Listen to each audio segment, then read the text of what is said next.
That was a good one. That's funny. That's funny. That's a funny episode. That's a funny one. Okay, we're streaming. We are live on the YouTubes. I got nothing. What's up, YouTube? Your ass has got nothing. YouTube. Welcome to episode number 175. 175.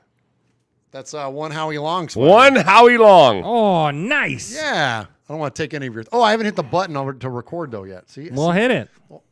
Just press the damn button, nerd. Yeah, there we go. Okay. All right, now we're recording, and then so now we just got to wait for somebody to pop into the chat. It's good to have you guys both back in the fan cave, man. It's been a minute. Yeah, it's been a long time since all three of us, huh? 8 years.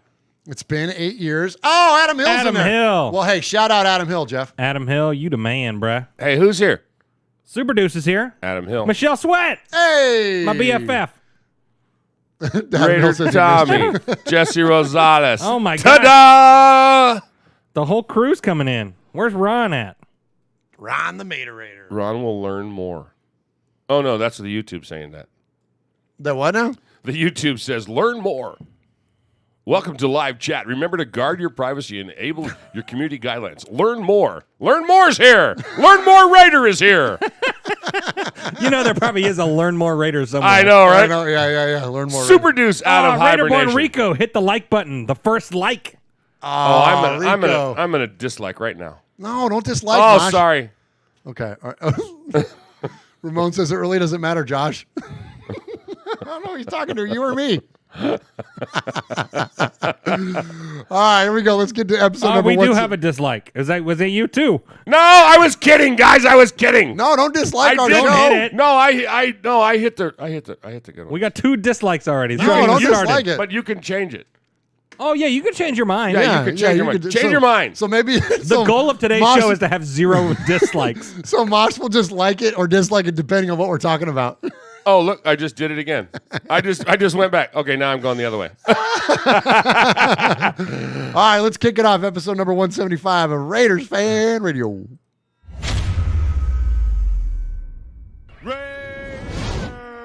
Oakland, LA, Oakland, Vegas, Raider Nation, wherever, forever. You got your old Uncle Mosh and Raiders Fan Radio from Murph's Fan Cave, taking a lighter journey into the dark side. Sit back, put your feet up, pop a top, and enjoy the ride. Here we go! Look left, look right, a leaking pass, touchdown! We miss you, we love you, and we'll see you in the Hall of Fame. When you have great coaches, then after you have great coaches, you get great players, you have a great organization, and you tell them one thing, just win, baby. Way up the middle, intercepted Filipiano at the 50, high running down, Oakland football, and I think Oakland victory. The Oakland Raiders have scored on the most zany, unbelievable, absolutely impossible dream of a play. Well, I love this team. I think this team can win. I think this team can win.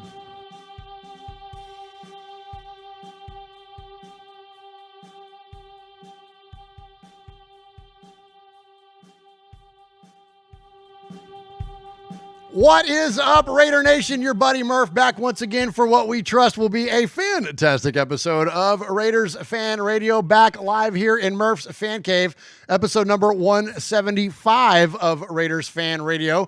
And so we appreciate you joining us. Appreciate everybody in the chat tonight. You can join the chat each and every week at youtube.com/Murph's Fan Cave and jump into the best chat room in all of Raider fan created content land. And so jump in there with folks like Adam Hill, Lizette Romero is in there, Super Him, Joe Estrada, Raider Tommy, Raider Ramon, RPZD Joker is in there. Mr. Bajorkman. Mr. Bajorkman. The Big Easy is in there. Raider Rico is in there, Mosh. Aaron the Q-Dog Raider, he's the capo. Atticus B. Rockin' is in there. Zeke is in there. Miguel. Wow, we got a full house in there tonight, Mosh. Miguel Ruiz. I mean, it is packed. Shawshank Raider. Shawshank Raider. Appreciate all of you you joining us here in the Fan Cave for episode number 175 Raiders Fan Radio.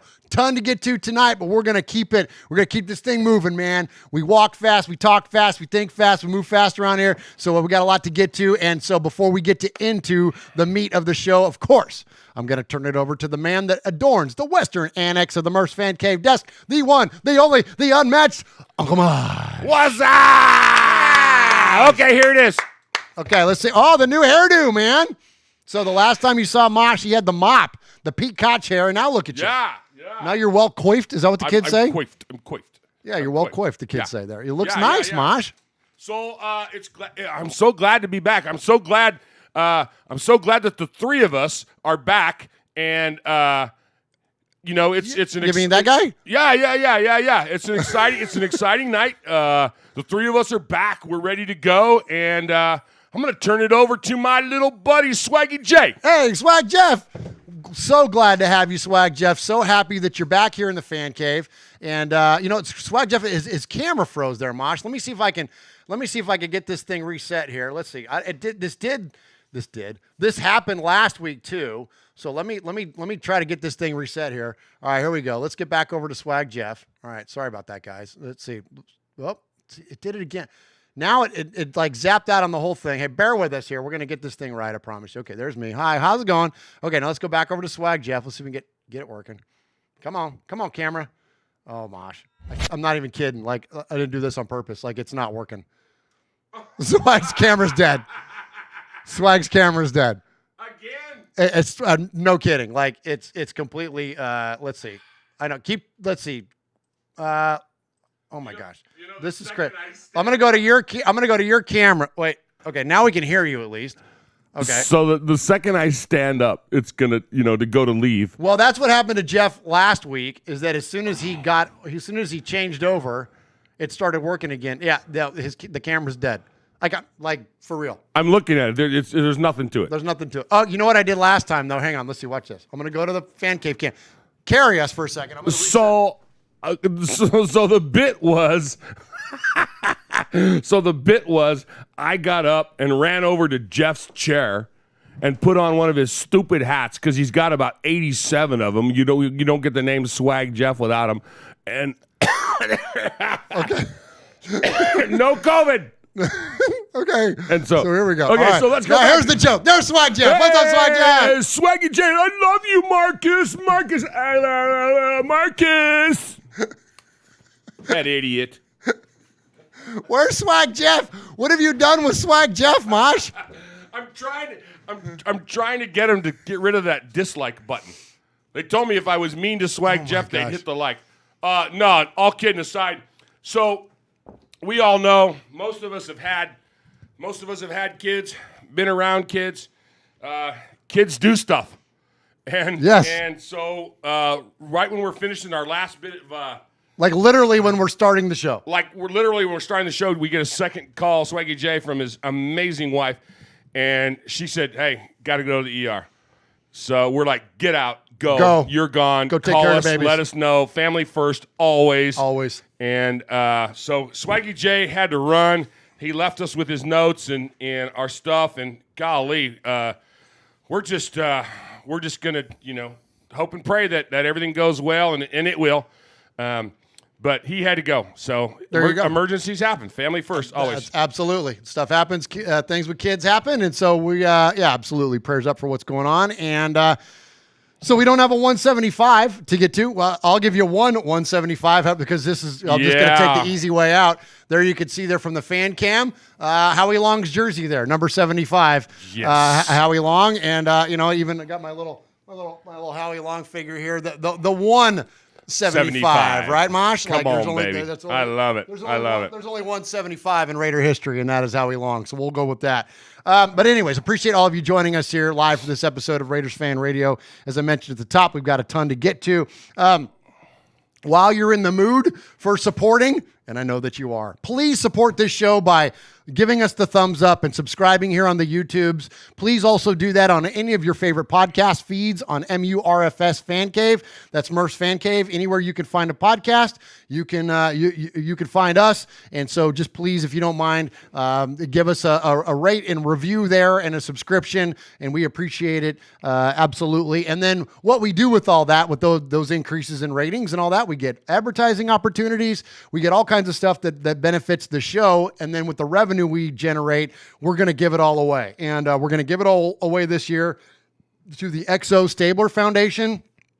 In fact, I just traded messages with Kendra tonight about some new initiatives that they have behind their organization. And our foundation, the One Nation Foundation, is what's going to contribute funds to XOXO and also the Blitnikoff and numerous other organizations that are Raider-related this upcoming season. And we got a lot of cool stuff to get to. The week of the home opener, when we're in Vegas, Cody and I will have the official kickoff of that coming up. So be on the lookout for that. Then also, though, in the meantime, you can also go to RaidersFanRadio.com/gear. I'm rocking the new 5950 fitted Raider hat. I got the new Stronger Together Raider shirt. Pick these things up through the Raiders Fan Radio link. Doesn't cost you anything extra. We just get an extra kickback from those folks at Fanatics, and we're going to give all that money away to the foundation. So please, if you're looking for new gear, for your season this year, go to RaidersFanRadio.com/gear, click the link, anything you buy, and then we get a little bit extra there. And so thank you for supporting us in that way. Mosh, you got anything before we jump into contact info? Train them right, bring them up Raiders. It took me a while, but I got Swaggy where he needs to be. Did. So he's driving to the ER. Okay. He's driving to the ER, watching us on the YouTube, in the chat, texting driving with his little stubby knees, and he's texting. And he said 1975 Cliff Branch averaged 17.5 yards per reception for a 175. Nice, Good Swaggo. job. Good job, Swaggy Jeff. Oh, that's awesome, man. Called it in. Oh, he's the best. He's the best, man. That's why we love him, and we hated he had to bounce out, but absolutely for the right reason there. And appreciate Jeff. Appreciate you sending that in.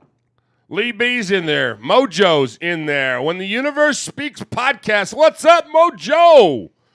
Adam Hill. Did we say that already? Big Easy. That's Michelle Swaggo's Sweet. best friend, yeah. Adam Hill, yeah. Well, yeah. and Michelle Sweat. That's his other best friend. Yeah. Ron the Mater Raider. Everybody's there. Raider Born Rico. Swaggo delivering it from the highway. All right, right on. Well, Mosh, let's hit the contact info, and then we'll jump into some Panthers talk. All right, boys and girls, pay attention. You got your old Uncle Mosh here with an update. That's right. I got some stuff for you. Take out a piece of paper, a pencil, a pen. Heck, use your pocket knife and carve the info into your dashboard as you're driving down the highway. First off, you need to like us on our fan page on Facebook. That's right. Go to Facebook at Raiders Fan Radio Podcast. Don't forget about the Twitter. You know your old Uncle Mosh, he twits now. That's right. Go to at Raiders Fan Radio. Also, don't forget the Instagram at Raiders Fan Radio. Or what about our website? That's right, RaidersFanRadio.com. Heck, if you want to, you can even email us show@RaidersFanRadio.com or call us on the Raiders Fan Radio hotline, 909-345-3346. That's 909-345-3346. Don't forget Merv's Fan Cave on the YouTube, where you can get all the show links like the Fan Club Blitz with Splatterhead and Fitz. Find all our stuff on podcast providers like Stitcher, iTunes, and Google Play. All right, did I hit the time limit? Good. Hey, guess what, Kevin? My buddy, Kevin.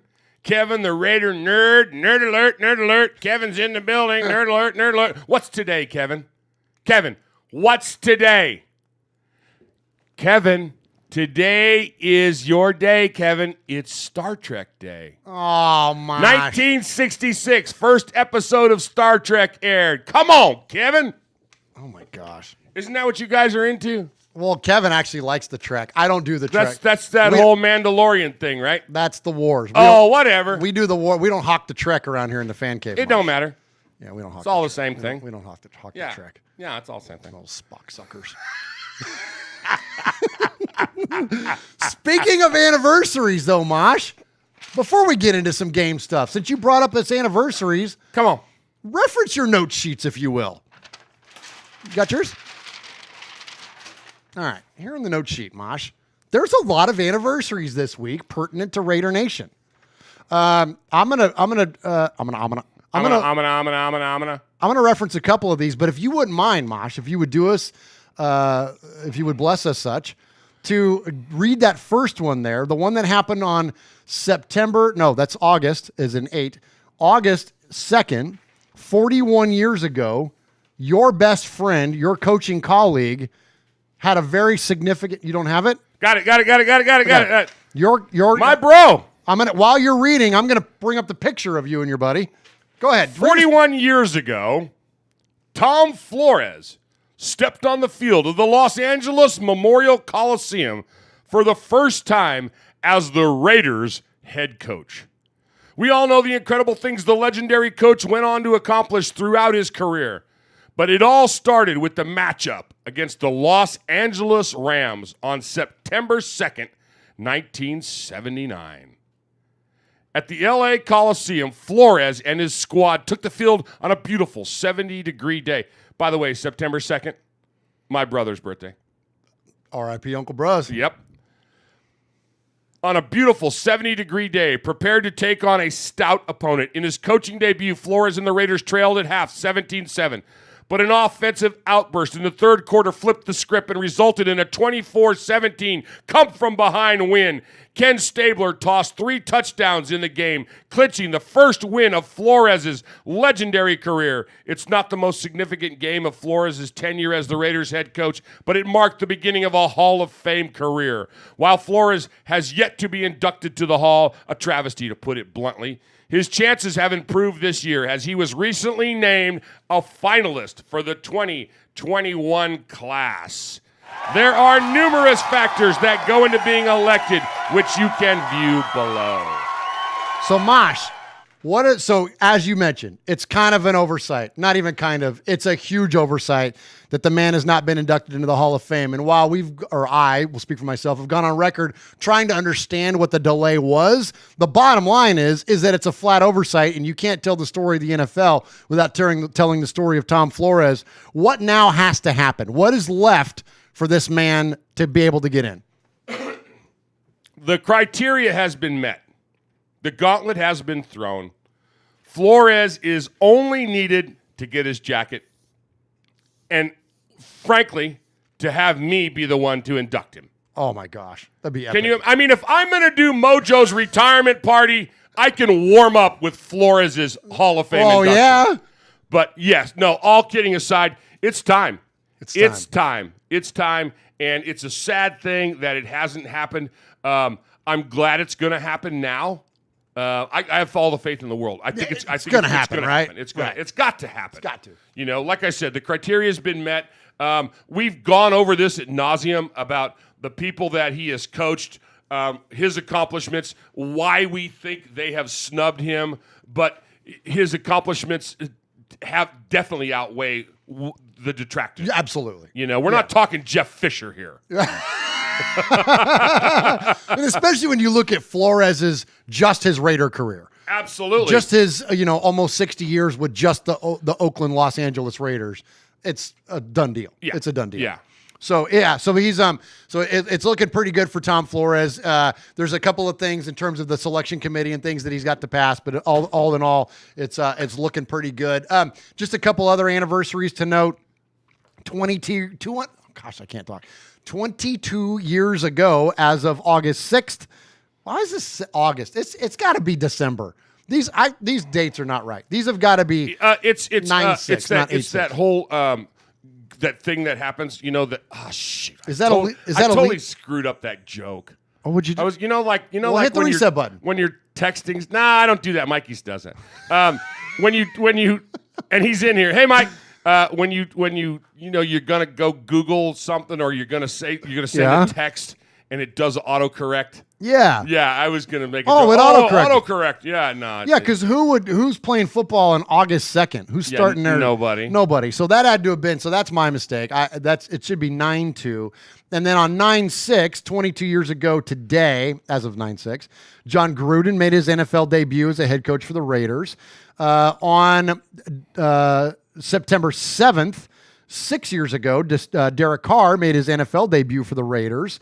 And Mosh, take the last one there, which would be 9-7. On this day in 1963, Al Davis coached his first game with the Raiders, a 24-13 win over Houston. Tom Flores threw an 85-yard TD pass to who? Who, chat? Who? Art Powell. And then your buddy, who you guys were talking about a couple weeks ago, Clem Daniels, had a TD run, and Ken Hurek returned a fumble for a TD. But Clem Daniels has made an appearance twice in a month. I know, right? It's Clem Daniels September around here. It's Clem Timber up in Raiders fan radio. Clem Timber. So stupid. It beats the hell out of Mariota corner. Oh my! It's Aloha corner, Mosh. Whatever. Yeah. There's nothing wrong with the little Aloha corner. Oh my God, you and Jeff are in love. You want to take over Aloha corner for Jeff this week? He's not here to speak for himself. Okay, so. yeah. Here, Go ahead, Mosh. Hi everybody, this is Marcus Mariota. I've got a hurt pec. I can't play. I can cash that check though. Go, Derek. Where's Peterman? Peterman! Get me a coffee. I want a latte with some pumpkin pie spice pie lattes flavoring in it. Something tells me Marcus Mariota does not sound like that. Oh, my gosh. All right. I promise we're going to talk about the Panther game. Let's hit a break, Mosh. Hit the new one. Hit the Patrick Claybon break. Are you in charge of this, hot dog?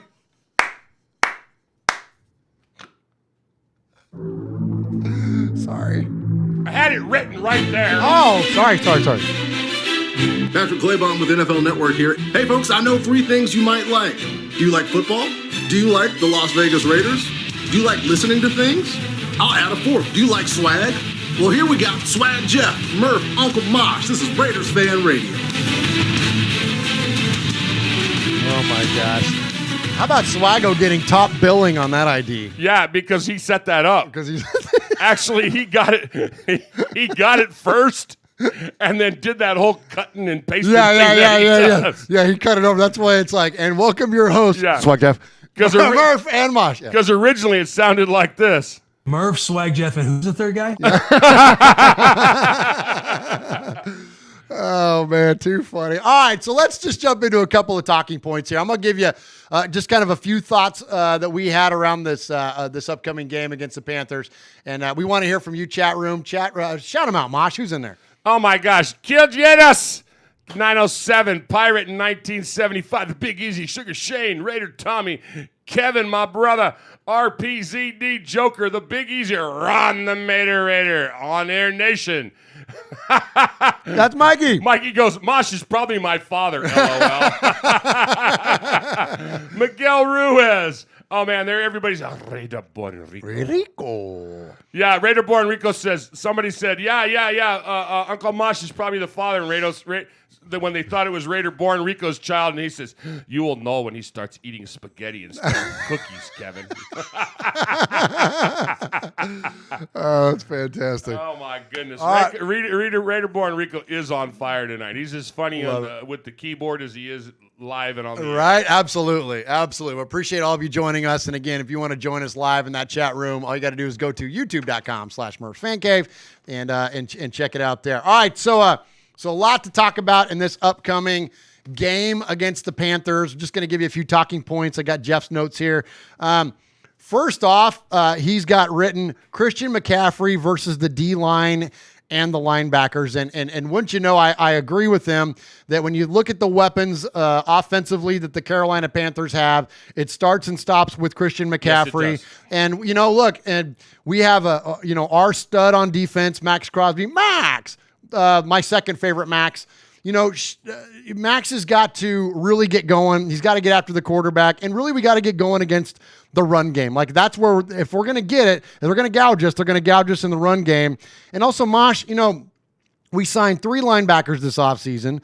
We signed Corey Littleton and Nick Kwiatkowski, who are very well-rounded linebackers and essentially pass coverage specialists, especially Corey Littleton. And then our third one was Raekwon McMillan, who is absolutely geared to stop the run. And I don't think that's a mistake. Talk about it from a coaching perspective, from a strategy. When we know we have to face Alvin Kamara, we got to face Christian McCaffrey week 1. We have to face Clyde Edwards-Helaire, the supposedly rock star running back for the Chiefs. We got to face Austin Eckler from the Chargers. We got to face all these really good running backs throughout our season. Tell us about the importance of signing that one guy that's a specialist against the run game. So you got to remember, what's the purpose of a run game? You run it to set up for the pass. Right. Okay. So stopping the run is it's imperative that you at least jam it up. You don't want to give them the amount of time that they're used to. You don't want to allow them to run the ball to set up to get first couple of downs, to get 6 or 7 yards. Because then you've got an easy third down. It's just a little dump out. We know how that goes. I'm sorry. That's the next segment. That's the next segment. Yeah. Well, you let me rip on Derek. That's my job around here. But I don't know. Somebody defended that last week. I can't remember, or 2 weeks ago. I can't remember. I heard it on the radio on the car. Somebody said, "Hey, the man just did what the coach told him to do." Well, anyway, that's the knock, and we'll get into that. But tell me about that. I got one other thing on it. So my thought process is if you know what your weaknesses are, okay, and you draft and you coach up and you play to fix those weaknesses, then your whole defense is going to be better. If it means getting one guy or 2 guys that can boost the whole team, then that's what you got to do. And hopefully our guys have done that. Our leadership, Mayock, absolutely, Gruden, the coaches, so we'll see. Absolutely. And I was at Domenico's today. Of course, we always go to Domenico's. Shout out Domenico's to kind of fuel us around here before we get going for the show. And I want to just say that I had the Soprano today. That sandwich is the bomb. It's the bomb. I mean, I'm the I got the Mosh Reuben there, that they name after me. Is the special way to cook it and all that. But the Soprano is just phenomenal. They put this hot salami on it. And it's got the peppercorns and this stuff in it. And so before the game, when Jeff was on the phone, I was picking my teeth, and I popped one out of this molar over here. And I'm telling you, I popped it out, and I didn't want to waste it on the toothpick, so I kind of bit into it. Yeah. Oh man, so good. It was like 20 minutes after the sandwich was gone, and I'm like, yeah. You just relived it all again? The next best thing is a burp right now, and I'm in seventh heaven. But okay. yeah. All right. So back to Teddy Bridgewater. So anyway. so when I was in there at Domenico's, I was talking to Jeff as he's putting together our fantastic food, and I asked him about the game, asked him what his thoughts were, and he was like, the thing that's curious is that with this limited of an offseason and this limited amount of preparation that these quarterbacks have had, that it's going to be tough for Teddy Bridgewater. It's going to be tough, even though we know Teddy's a good, he's a good quarterback. He's a good thrower of the football, very cerebral guy. But you can only do so much when you're limited in the fashion that you are. And so on the other side of the ball, though, while that's going to be a challenge for them and hopefully an opportunity for our defense, offensively, Mosh, I brought this up on the Mondays with Mikey and Murph show. Which I listened to and was a decent show. Thank you very much. Appreciate that. That's a show I'm a big fan of, and I know it can be polarizing at times, but you know what? A lot of people watch it, pay attention to it, and I hear some things. Sometimes people have criticisms, and for the most part, it's overwhelmingly positive, and it's a very unique show, and so I'm proud of it. What Mikey and I are doing there. So appreciate you saying that.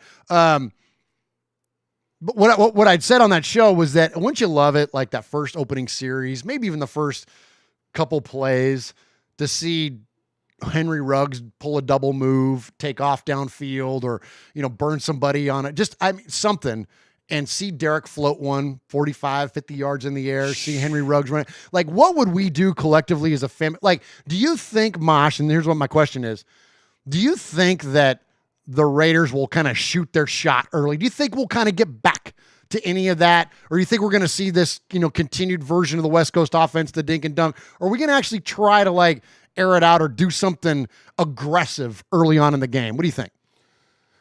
I think Jeff was right, Jeff Murphy, when he said that with the limited amount of practice we've had with no preseason, with only playing against each other, we're going to have to dance with the one who brung us, okay? Now, if that means they've been doing that, hello, we saw somebody get cut because somebody on the offense juked them.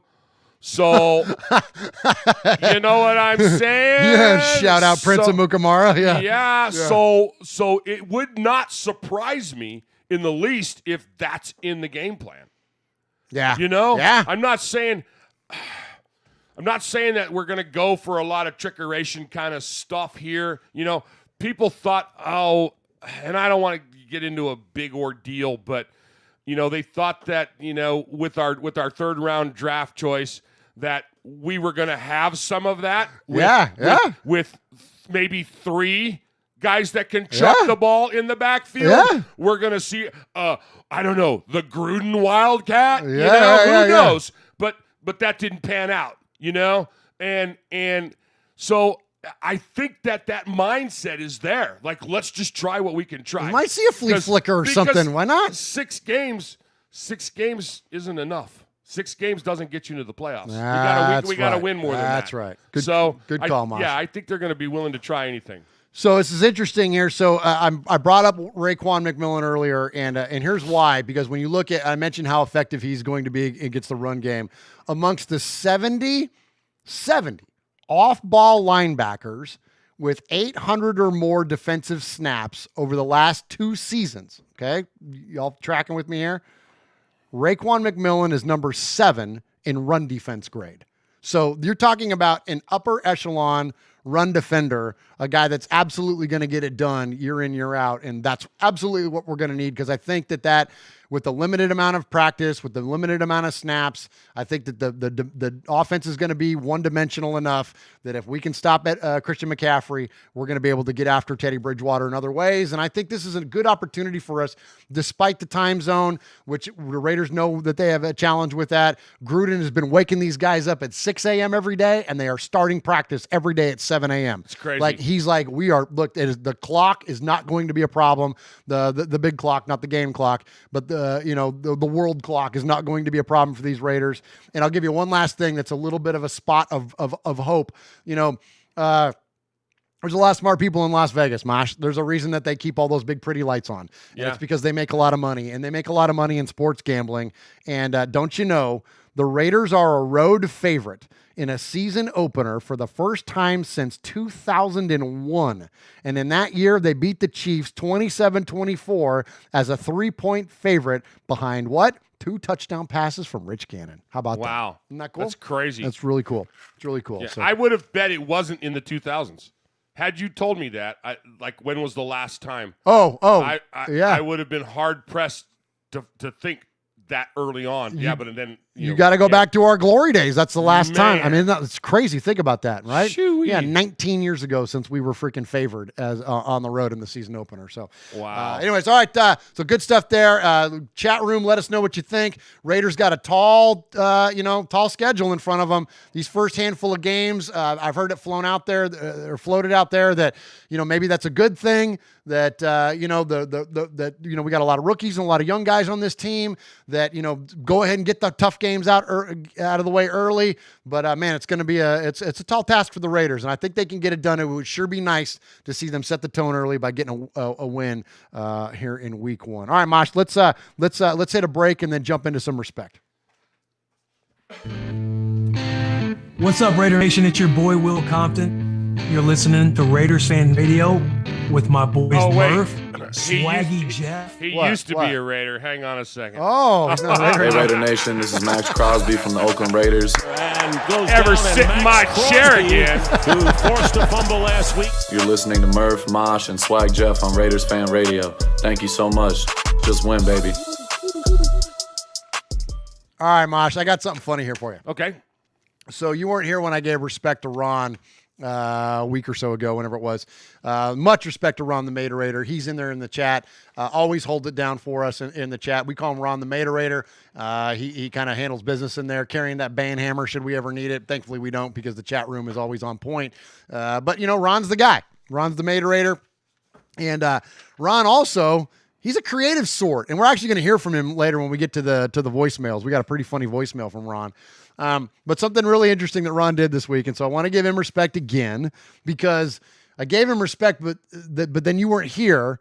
So I want to revisit this, because Ron wrote, Mosh, a family tree. Wow. Yeah. So this is the RFR family tree. Now, I won't hit every single one of these things, but I'll just read you just the three for the three of us that adorn the fan cave here week in, week out, and maybe a couple more, because I think you'll get a kick out of it. All right. So, Mosh, in terms of the family, you sit at the top. You're the patriarch of the family. You are in real life, and you are here in Raiders Fan Radio. Ron says, Mosh, the Godfather. I like it. Mosh rose to power in the early 70s when he opened a string of illegitimate donut shops across the country. Sometimes referred to as the Pastrami Prince, Mosh has expanded his empire to deli meats with the opening of his Domenico's restaurants. Nice. Mosh has a notable disdain for technology and is often off the grid for weeks at a time. Often. I love it. All right. Next up, Murph, the Don. Born in San Jose, Murph has been groomed since a young age to take over from Mosh. Murph is the hands-on leader of the family, as Mosh's lack of tech savvy and cavalier attitude towards attending meetings to get in the way. Murph followed Mosh to Middle Tennessee and has been accused of embezzlement of funds through fake charities, although no evidence has been found. I got the evidence, Ron. Asked why he moved from California to Tennessee, Murph was quoted as saying, "It's like Will Compton said, these effing Fs haven't ever seen an effer like me. I come out here and I'm King F." Witness protection is a great thing. Oh my gosh, it's so funny. All right, so we're gonna jump down to Swaggo. Jeff Swag, the bag man. Swag was brought into the family by the Godfather himself. As a young man, Swag earned favor by delivering donuts for Mosh's restaurants. Swag worked closely with Murph, and rumor has it, has an eye on replacing Sonny. Swag is so called because of his love for all things flashy. It's as if Siegfried and Roy were in the mob. When asked if this was an accurate portrayal of his love of the material, Jeff said, "Well, yeah." All right, we go. Q, the capo, the man on the inside. Nice. Q Dog Raider is the highest ranking member who is not blood. Q is certainly is highly cerebral and often identifies problems well before they reveal themselves. "I'm in the one-eyed man in the land of the blind," said Q. "If you find yourself on Q's hit list, don't make any long-term plans." Q has a well-known weakness for the ladies and was once linked to San Francisco Mayor London Breed. Oh my gosh! If you get on Q's list, don't ask for a calendar for Christmas. Oh my god! All right, let's hit a couple more. These are funny. All right, Sonny, the underboss, once thought to be the true heir of the position to Godfather Sonny's involvement in the family dwindled as his nuclear family grew. Some say he also began to regret the things he did in the past and currently works with troubled youth. But as we know, old habits die hard, and recent intel suggests Sonny has been increasingly involved in family business. All right, let's go. He went to the Philip Rivers School of Children Rearing. Yeah. Oh my gosh! All right, that's too funny. Mojo, also known as the Carolina Reaper. Perhaps no one is as loyal to the family as Mojo. Unafraid, unfiltered, unashamed, Mojo viciously attacks anyone who goes against the family. Come on. Mojo also promotes the family recruiting new soldiers to the family. Said one family member of Mojo, "He's got a little Al Davis in him. He'll be here for you for whatever you need, but cross him, and it'll be the last thing you do." Nice. All right, we'll give you one more. Emiliano. Nice. Okay, Big Raider Trucker, the Sizzler. Got a package that needs moved discreetly? Emiliano is your man. Referred to as the logistics queen. The logistics king of crime. Emiliano, get your delivery where it needs to be on time, no questions asked. Called the Sizzler for his tendency to go from happy and jovial to off the handle at the drop of a hat. Don't want to get burned? Don't cross the family. Nice. Good job. Well done, Ron. So funny. And then, of course, and there's a little self-gloss. Ron says he's a longtime member of the family. Ron ascended to the head of security after thwarting an attack on Don Murph. Ron is less boisterous than many in the family, preferring to handle his business with precision. It's not uncommon for those who cross him to simply disappear. He's the personification of walk softly but carry a big stick. All right, good stuff there, man. So, speaking of captains, Mosh. Come on. This is what we call a segue in the business. What business is that, Murph? The Raiders announced their captains this week. Oh, I thought you were talking about embezzling again. Ain't no money embezzling. That's why I set it up as a nonprofit. You want to see it? You can see it. Hey, I don't have to. I sit on the board. Oh, there you go. Yeah. All right, Mosh, who are the Raiders 2019 captains? How do we want to do this? Do we want to see if people can guess? Oh, I should have had you guess. It's too late now. I got the thing in front of you. The cheat sheet in front of me. There you go. I'll tell you the one. I'll tell you what. Yeah. Tell me surprises, expectations. I'll go one. You go one. All right. Hudson. No doubted. Nobody doubted. Doubt it. Yeah, that's probably the first one they named. There's a reason he's in the middle of this picture. Absolutely. Go ahead. You pick one. Eric Harris. Eric Harris was a guy that was undrafted. He went and was out of football. He was working in a potato chip factory. He went and worked in. Is that true or is that an urban legend? No, that's legit. He was shuffling Frito-Lay. Went and played in the Canadian League for a few years. Found his way into the NFL. The Raiders signed safeties to play ahead of him, and here it is. At the end of it, he's the starting safety, or one of the starting safeties, and named captain. I love the Eric Harris story. Wow, that's great. I'm going to talk about DC. Okay. I'm going to talk about DC. I love it when the quarterback is the captain, because the quarterback doesn't always have to be the captain. If the quarterback struggles, or the quarterback sucks, or the quarterback has lost the locker room, the quarterback is not an effective captain. And I think putting DC there shows that. We all know that the faith is in DC. Absolutely. We have our detractors, and we have our people that second guess them and blah blah blah. But I believe the Raider faithful, the ones that make these decisions, said DC's our man. DC's the man, right? There's no mistake there. Good one, Mosh. I'll take Kyle Wilbur. He's a special teamer, and you got to have a captain on special teams. And so I that's the guy there. When you look at Rich Bisaccia, our favorite special teams coach, and when he came over from the Cowboys, he brought Kyle Wilbur with him, and he's the guy. He's the guy on the Raiders special teams, and so I'll give me. I think Kyle Wilbur's a great pick there. And that's why, because you didn't want to say Kwiatkowski. Because I didn't want to try to pronounce Nick Kwiatkowski. But it's interesting, though, that Kwiatkowski and Collins, now your last two captains, these are both brand new guys to the team. Right. You know what I mean? Which is phenomenal. And the other thing is they're both beasts. They're both beasts. They really are beasts. Malik Collins is going to hold it down on our line. My gosh. Josh. He's going to be great. He's a monster. And you know what else is interesting? And I learned this just recently. Malik Collins and Maurice Hurst were in the same class. I think they're I heard the that. same age. Like he just turned 24. That's crazy. It's crazy. Like he's a young guy, but he's been in the league just turned 7 years 25 or something like that. Since he was a senior in high school. He was a senior in high school, he was on the practice squad. Yeah. But anyways, much respect there to the captains. I think this is a great list.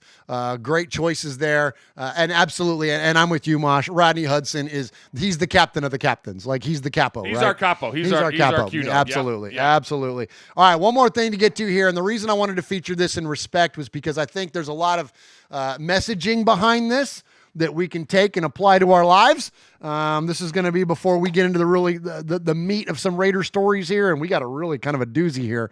But before we get into that stuff, let's keep it about a little bit about life. in the context of football. And we're going to hear from Mike Mayock, and we're going to hear him talk about change.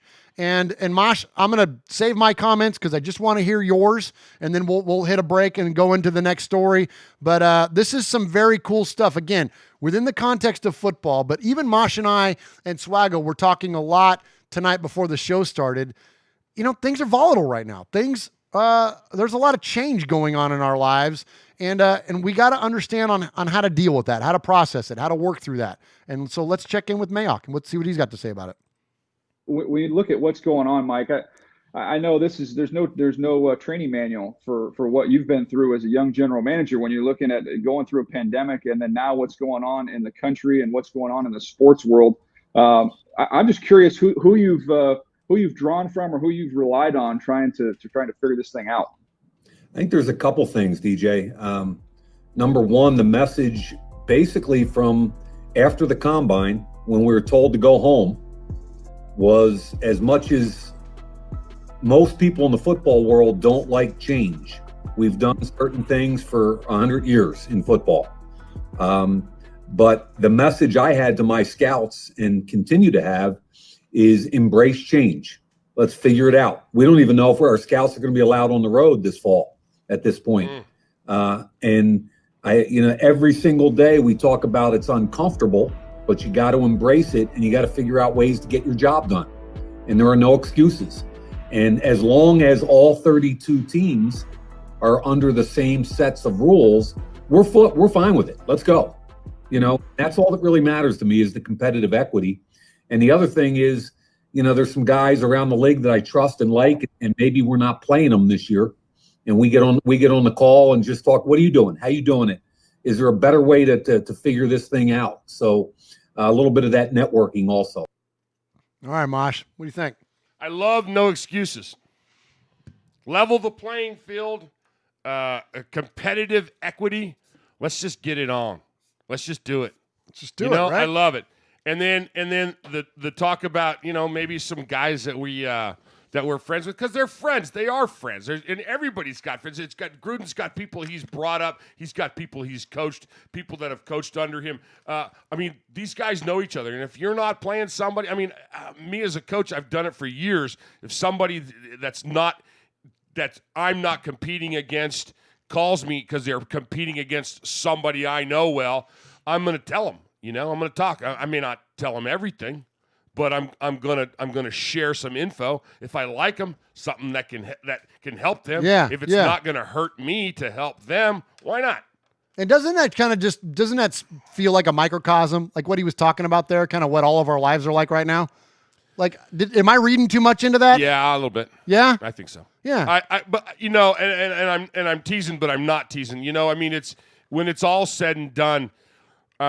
You've said it again and again and again that sports are what brings people together. I don't know that I can say that sports or the NFL is a microcosm of the world. It's not. But we have to adapt to change though right now more than ever, right? We absolutely have to adapt to change. I can attest to that. I'm a teacher. I teach performing arts, and I'm supposed to do it over the internet. I can't even spell internet. Yeah. But I'm doing it.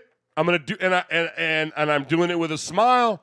And they're gonna cut me that check, and I'm gonna work my tail off for them. I keep saying 151 days I sat at home and ate, and collected that check. So if I gotta work weekends or I gotta work a few extra hours now, okay, I'll do it. Yeah. So I think that when you look at that, and these guys who have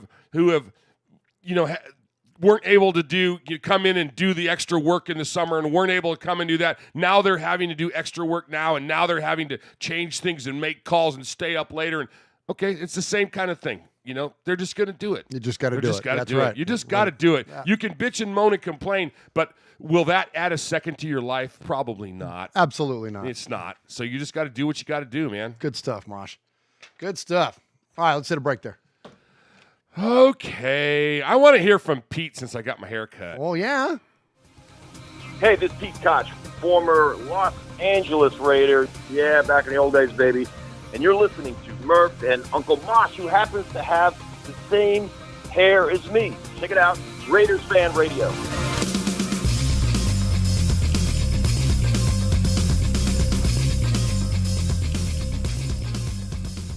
All right, it's time to pay the bills here in the Fan Cave, and we do that by welcoming in MyBookie. Winning season returns at MyBookie. Winning season means doubling your first deposit. Winning season means Survivor, Super Contest, and Squares at MyBookie. Winning season means hitting all your parlays and props with your feet up, watching your team trounce their rivals. Rejoice! It's time to celebrate the NFL season. Invest in your intuition. Use promo code CAVE, that is C-A-V-E, and double your first deposit. New players get up to $1,000 in free play, designed to add more excitement to the sports you love and the games you bet. From live betting to championship futures, every play you want to make is waiting at MyBookie. It's simple. Make your picks, win big, collect your cash. Use promo code CAVE and double your first deposit. Your first. Oh, you were so good. I almost nailed it all the way. It's because I held up my finger, number one. Use promo code CAVE, C-A-V-E, and double your first deposit. Your winning season begins today, only at MyBookie. Bookie. MyBookie. Nobody enjoyed a good Donnybrook more than 6th-year I like linebacker watching you Phil sweat. Villapiano.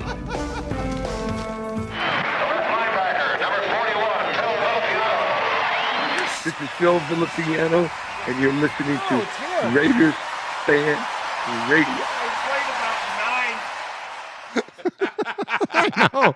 Well, we had to adjust on the fly. Hang on Mosh. a second. Okay.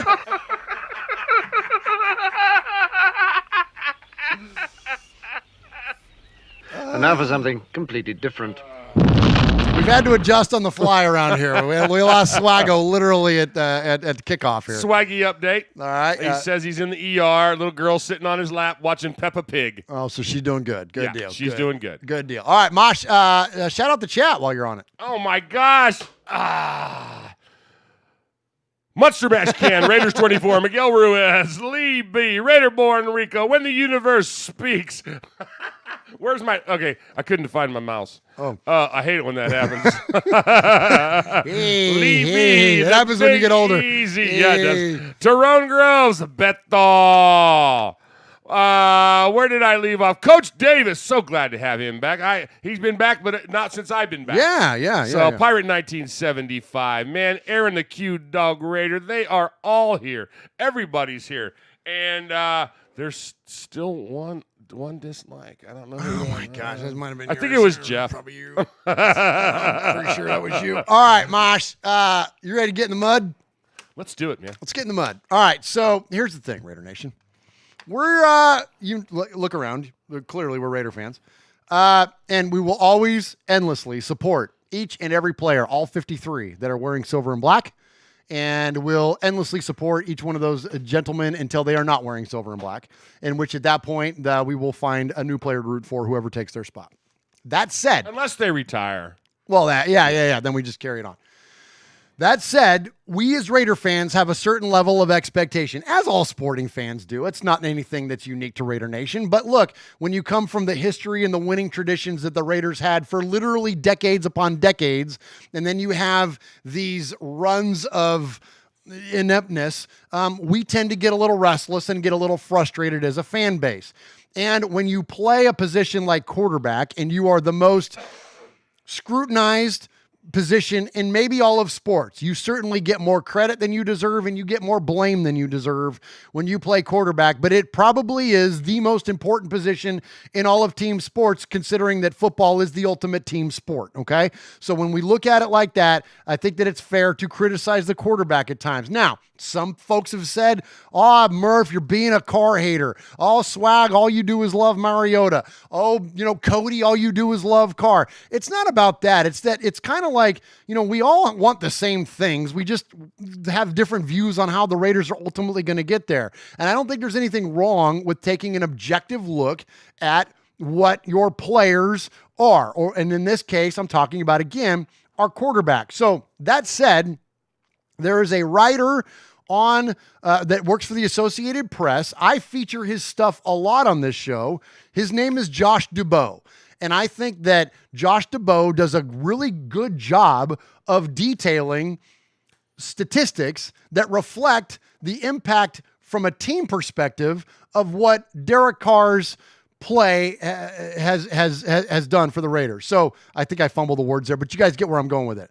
So Derek Carr and Josh Dubow kind of I wouldn't say locked horns, but they kind of did. And I'm going to have some audio for you here going through this segment. And we're going to dig in on this because I think it's a really interesting discussion considering that Derek Carr no longer has the financial weight on the franchise post this season, and that it's important for the Raiders to get off to a good start and for Carr to get off to a good start in order for him to establish his legacy as the Raiders quarterback. So that said, I'm going to read you a few things that Josh Dubow has said to give you an example of the criticisms of Carr. Then I'm going to turn the floor over to Adam Shine and Derek Carr himself so you can hear the other side, because my goal in all this exercise is to help foster some critical thinking and you make up your own mind. And frankly, my co-host, the patriarch of our family, doesn't entirely agree with everything that I have to say on this. So I think this is going to foster a fun discussion. So all that said,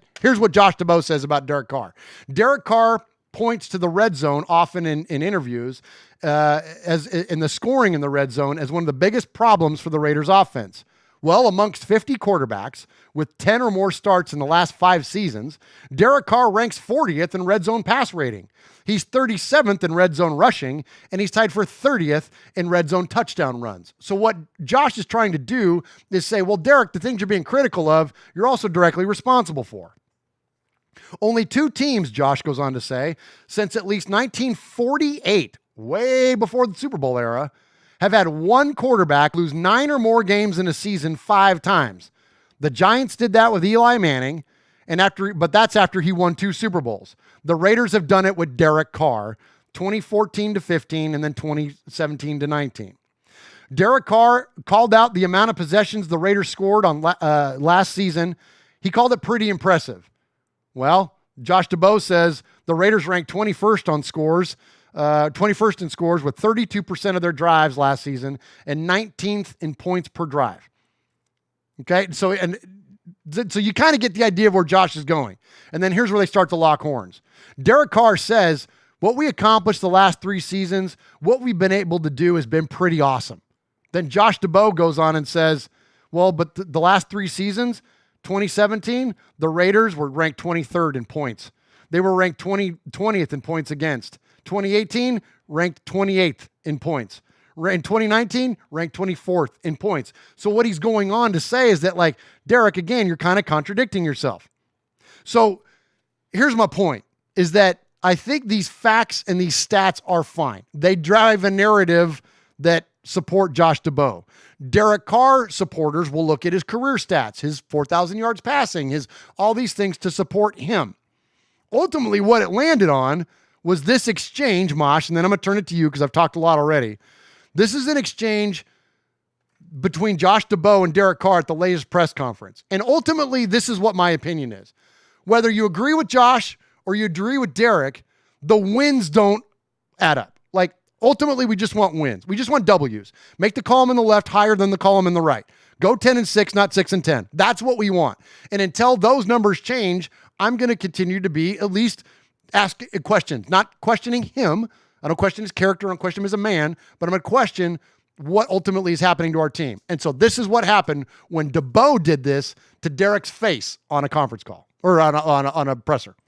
As an outsider looking at the wins, the points, things like that, maybe we don't see it. What did you mean by that? It doesn't really matter, Josh.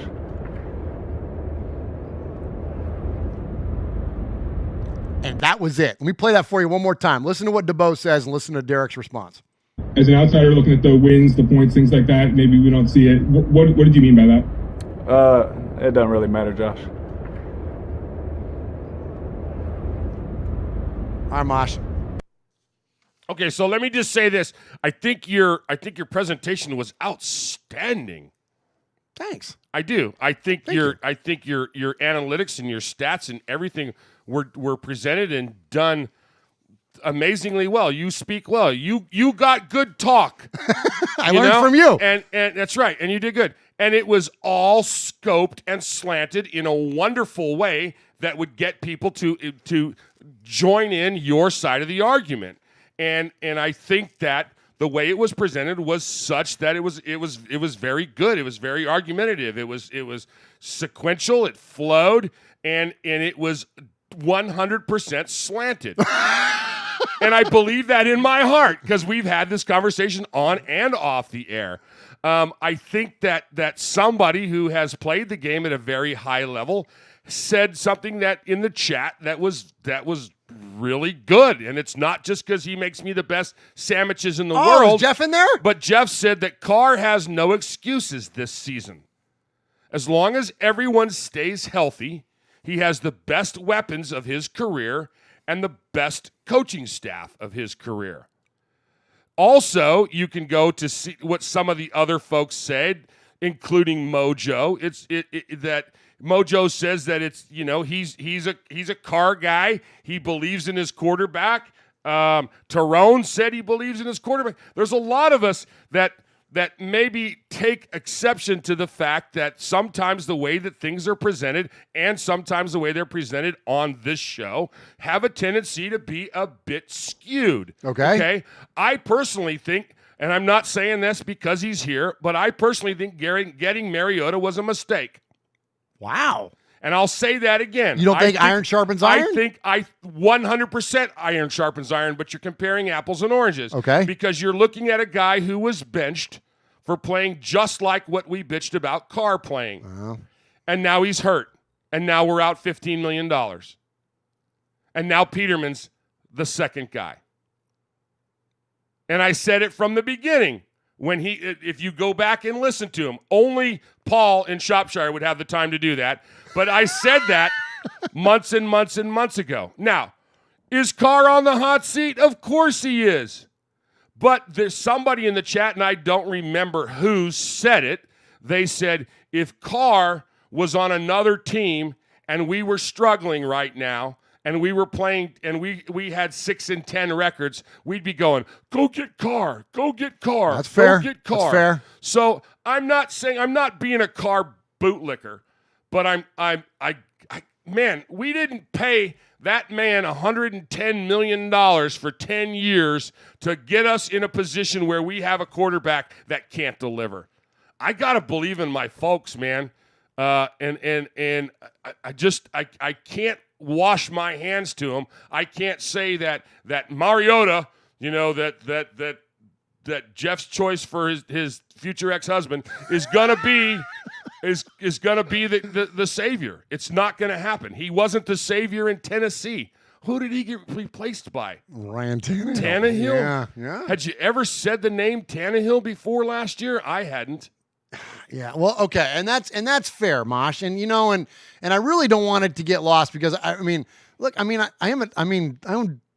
own Derek Carr jerseys. But I know, I love Derek Carr. It's not this isn't a hater approach, and I hope that because it's very there's a very polarizing opinion that lives on social media, and that is I'm this and you're that, and let's fight, and that's not where I live. And you know that. And, 100%.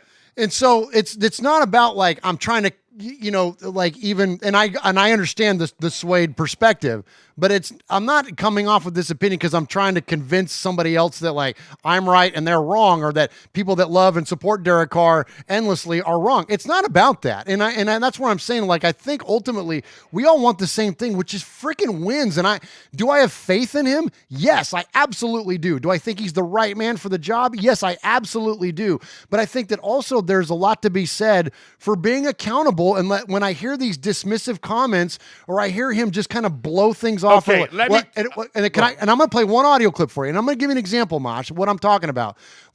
This whole notion of I'm just going to ignore this other thing that's going on over here. No, let's be accountable to it. It's the truth. So it doesn't mean that we hate you. It doesn't mean that we don't want you to be our guy, but let's at least acknowledge the elephant in the room. So listen to this and then tell me what you think. I loved at the beginning of camp when you said You're tired of being disrespected. I mean, I gave the numbers before. 4,000 yards, completed 70% of your passes. You know, I have to remind people I voted for you for MVP a few years ago. One of the Carr 6, one of the 6 voters of the 50 who voted for you for MVP. Why is it that you feel, because it is true, why are you disrespected in the court of public opinion? I think it's the people that just really without lack of a better term, just don't know what's going on. What we accomplished, what we're able to do has been pretty awesome in some pretty fun circumstances. I'll say it in a fun way. And it just is what it is. I'm just tired of the talk. I'm just ready to play. And I'm excited to take, my group of guys and go and do this thing. Come on. And like I said, people can keep saying all they want. I think I've grown to a place in my life where I just don't care anymore. I've always been a people pleaser. I've always tried to, appease everybody, but those days are dead and gone. I'm here, no disrespect to anybody, but I'm not here to be anybody's friend. I got enough of those, and being politically correct. Although I do thank you, Adam only gave me 6 votes, so I think that I think it's time to just go out and play football and not care about the other stuff. All right, can I ask you a question? Yeah, go ahead. Come on. Okay, so he says we've accomplished a lot of really good things, and that's what I'm talking about. It feels to me. This is just my opinion. That doesn't mean I'm right. But just my opinion is it doesn't feel to me that he is associated with the reality of what it is. Because what have you accomplished? You've put up some great seasonal numbers, but we haven't won a damn thing. So he won 6 games in a rebuilding season.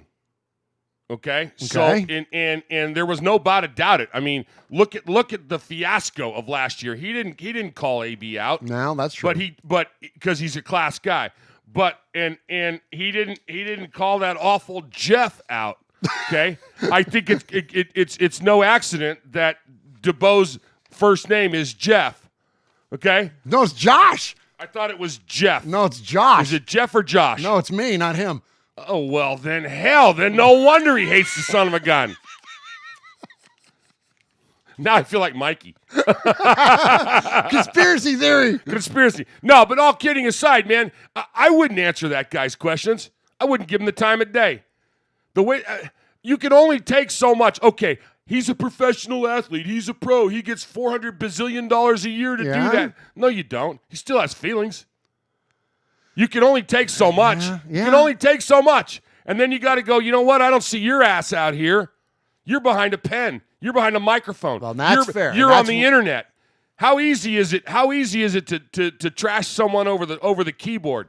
Everybody's 10 foot tall and bulletproof when you're on the interwebs. Amen. Sorry. Yeah. I mean, come on. The guy can continually trash him, and then all of a sudden. But does he trash him though? And that's my question: is it trashing by identifying areas of opportunity? I'm going to use a corporate term. We're not going to call them problems. We're not going to say anything's wrong. We're going to say there are areas of opportunity. There are challenges for Derek Carr. Because Mosh, seriously, he's claiming all these things are great. Well, have they been? Really? Has it been that great? It's gotten better. It's better, but it's not great. But did you want greatness the first year? Yes. Did you want us in the playoffs? Did you want us to beat Kansas City twice? Did you want us in the Super Bowl? Yes. And we've said that for how many years? 6. I'm 61. You said it a lot before that. Yeah, that's true. You said it a lot. You said it before every Derek year Carr. Before Derek Carr. That's right. It was every single year. So you're right. You're right. Okay. I don't know. Chat room, let us know what you think. Mosh, thank you. Hey, they're talking basketball. We need to move. Are they really? Of course they are. Good, there you go. All right, but I appreciate the engagement there, man. It's an interesting discussion there, and I'll tell you what, you've heard enough from us. Let's hear from you, Raider Nation. Mosh, let's check in with the sea of fans. There he is, fading, looking. He's under the gun. He's tied. He throws. It is.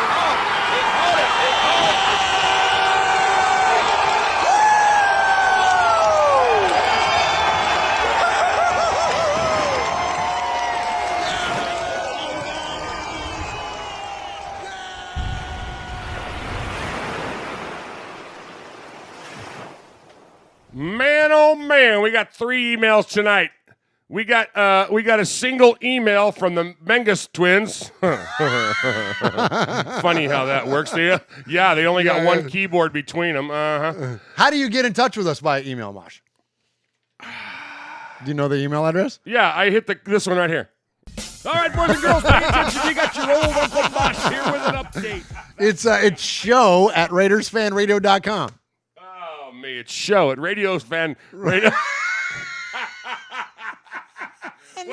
What is it again? Show, SHOW. You know why I don't know that? Why don't you know Because that? I've never emailed me. You never. It's kind of like trying to find out what phone numbers are nowadays. Like no one knows. Oh, I know. I don't know man. what phone numbers are. I don't know what phone numbers are. I know yours. Yeah. Because you had the same phone number since for before cell phones. 26 years. Yeah. All right. Oh, my gosh. All right. Hello, RFR family. Well, the time has come. No more hype videos. No more players mic'd up for practice. 1 week is here in the words of Incognito. Let's go. It's 1 week, and it's the first game of the Las Vegas Raiders. It's time to make the Panthers extinct. There was, on a side note, there was some really funny goofs on their name. They were calling them the Carolina Pampers. Oh, nice. The Carolina nice. Panties. There was a whole bunch of them. They were pretty good. Right on. My game prediction is Raiders win 35-21, and the MVP of the game will be Carr. This is the game he cements himself as the QB number 1 for 2020. Come on. Unfortunately, work will prevent me from watching the game live, but I'm hoping to catch it on the radio. Thank you for listening, but before I leave you with these last words, I'm not into dreams. I'm into beep nightmares. Yes. Knock on wood if you're with me. Yours truly, Matthew / the other Mangus. Proud made man, 2020 Gemini man winner. P.S. Let's get a Raiders chant going in the chat. Raiders! You know, it'd be funny, Mosh, when you do that, if you would go, proud made men. No, actually, or mans. No, because you have to combine 2 into 1. Yeah. Never mind. Now you're doing math again. I know. You love numbers, but I tried to do math. Ow! Jeez. There's stuff flying in here. I gotta go use the restroom. Okay. You got a long one to read? Oh, yeah, I do. Wait a minute. Are you going to read Title Raiders? I am. Oh, well, I'm going to use the restroom then, and I'll grab a sandwich. I might run back to Domenico's. I'm going to change the oil in your new car. I think you need a tire rotation, too, and I'll be back in a little bit. Oh, my gosh. Ta-da, you are the best. This is the longest, and I'm so glad Swaggy's not here and had to read this. Yo, what's up, Mosh? Swaggy and the one and only Uncle Mosh. I love how he did that. He goes, yo, what's up, Mosh? Swaggy and the one and only Uncle Mosh. He meant to say Josh or Murph, but he didn't. He said my name twice. You the man. I hope all is well and everyone is safe and sound. I'm going to jump right on in. Lynn Bowden Jr. Now, everyone has gotten the news that he was traded to the Miami Tuna Fish. I'm seeing a lot, if outrage. We spent a 3rd-round pick on him and traded him and a 6th-round pick for a 4th-round pick. Huh. I understand why people are upset. Felt like we wasted a pick when we could have gotten someone else. Saying the organization doesn't know what they're doing and Gruden is making Mayock do it. This and that, blah, blah, blah, blah, blah. Here's the thing. How many people have actually seen Bowden in training camp? Out of everyone else, how much real praise did we hear about him showcasing his talent? How many reports did we get that he was making big plays? Only thing Mayock said about him was that they put a lot on his plate and will have to give him time to develop, which they probably gave up hope. Trust me when I say I was one of those people who was hyped about him. I was even using him in Madden in different packages, which isn't that bad, but it's a different topic. But I trust Mayock. I give the organization a lot of props on realizing that it's not going to work, and they moved on. He already had an uphill battle with not a lot of experience at the running back position. He definitely didn't have a chance to win a wide receiver spot on the roster. When you're labeled a gadget player, all that really means is you're okay in a few things, but not great at one thing. That separates you from the pack. Let's just say they keep him, and in a year or two he doesn't pan out, everyone will call him a bust and say we wasted a draft pick. How many times have we drafted a guy who didn't pan out and we got nothing in return? Look, Gruden and Mayock know more about football than I do, and I'm going to trust that they know what they're doing. Come on. I don't like to bring up personal life, but we also have to remember that even though he wasn't arrested or charged with anything, he was in a house that was raided by U.S. Marshals and the DEA a few months ago. We don't know if that had any effect on him being traded. We know players will have to be smart and put themselves in better situations being in Las Vegas. It makes me think about the Aaron Hernandez situation when we asked them to trade him because him being so close to home and getting into trouble in a city where he was easy to find trouble, and they didn't want to because of his talent. Maybe he asked to be traded. Maybe he couldn't handle it and wasn't mature enough to be in Vegas. Maybe I'm just overthinking it. Either way, I'm just glad it wasn't just a pick that didn't work out and we got nothing but complaints in return. I do hope he develops into a player and, most importantly, the man that he wants. I hope he has a good career, but I also hope it doesn't come back to haunt us. I know right now that there'll probably be more news that will come out on this, or I just wanted to get it off my chest. All love and respect. Ta-da, Raider! Nice.